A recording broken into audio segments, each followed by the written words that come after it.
Buo ang suporta ng Sandatahang Lakas ng Pilipinas sa mga hakbangin para sa kapayapaan na isinusulong ni Pangulong Bongbong Marcos. Ito'y kahit tutol pa si Vice President Sara Duterte sa desisyon ni PBBM para magbigay ng amnestiya sa ilang rebelde, kabilang na ang CPP-NPA-NDF.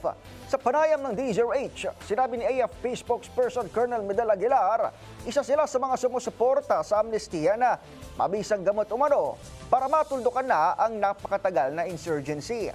Giit pa ni Colonel Aguilar, marami sa mga natitirang NPA ngayon ay pagod, gutom at gusto nang bumalik sa kanilang pamilya, pero natatakot na sila ay mahuli dahil sa mga kaso.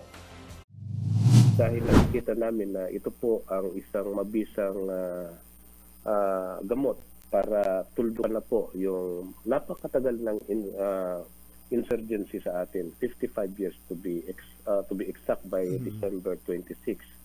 At so yes, marami tayong mga masakit na experience. Totoo lang naman, namatayan din ako ng tao noon. Pero meron din namang namatay sa kanila. In fact, mas marami po ang nalaga sa kanila.